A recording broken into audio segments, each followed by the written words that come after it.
আজ আমি তোমাদের দেখাবো কিভাবে খুব সহজেই তোমরা আমাদের এসএসসি এর ইংরেজি ভার্সনের পিডিএফ চ্যানেল থেকে পিডিএফগুলো ডাউনলোড করতে পারবে সম্পূর্ণ ফ্রিতে। এর জন্য প্রথমেই তোমার ফোনে থাকা টেলিগ্রাম অ্যাপটি ওপেন করো এবং আমাদের এসএসসি ইংলিশ ভার্সন পিডিএফ চ্যানেলটি ওপেন করো। এখানে এসে তোমরা প্রথমেই চ্যানেলটির লোগো দেখতে পারবে, এরপর বিভিন্ন পোস্ট দেখতে পারবে এবং তারপর শুরু হবে হয়েছে পিডিএফগুলো দেওয়া। এখানে তোমরা অনেকগুলো পিডিএফ দেখতে পারবে এবং পরবর্তীতে বাকি সকল পিডিএফ এখানে দেওয়ার চেষ্টা থাকবে ইনশাআল্লাহ। এখন তোমরা এখানে ভালো করে দেখো, এখানে নীল কালারের লেখাগুলোই হলো লিঙ্ক।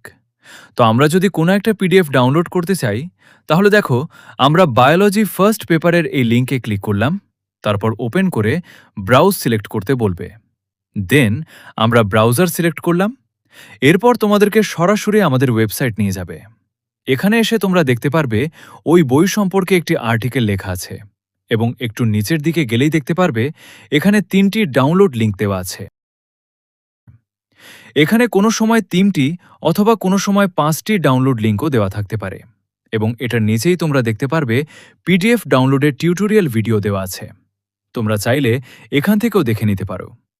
তবে মনে রাখবে যে প্রথম ক্লিকে অ্যাড আসবে, দেন তোমরা অ্যাডটাকে ইগনোর করে আবার একটা ক্লিক করবা, দেন ভিডিওটি চালু হবে। এবং লিঙ্কের ক্ষেত্রেও একই রকম। এখানে যে লিঙ্ক 3টি রয়েছে, এই 3টি লিঙ্কের মধ্যে যে কোনো একটিতেই রয়েছে পিডিএফ লিঙ্কটি। সো তোমরা সবসময় প্রথম থেকে শুরু করবা এবং প্রত্যেকটি লিঙ্কে 2বার করে ক্লিক করবা। দেখো, যেমন আমি প্রথম লিঙ্কে একবার ক্লিক করলাম, তারপর অ্যাড আসলো, দেন আমি অ্যাডটা কেটে আরেকবার ক্লিক করলাম, আবার অ্যাড আসলো, তার মানে এর মধ্যে কোনো পিডিএফ নেই। এরপর আমরা 2 নম্বর লিঙ্কে ক্লিক করব।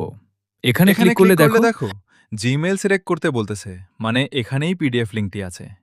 এখন তোমরা জিমেইল সিলেক্ট করে ওকে করে দিবা, দেন দেখো এখানে পিডিএফ ফাইল ওপেন হবে। এখানে ইন্টারনেট স্পিডের উপর যার যত ইন্টারনেট স্পিড ভালো তত তাড়াতাড়ি পিডিএফটি ওপেন হবে। দেখো, যেমন আমার এখানে পিডিএফটি ওপেন হয়ে গেছে। দেখো, এখানে তোমরা পুরো বইটি দেখতে পাচ্ছ।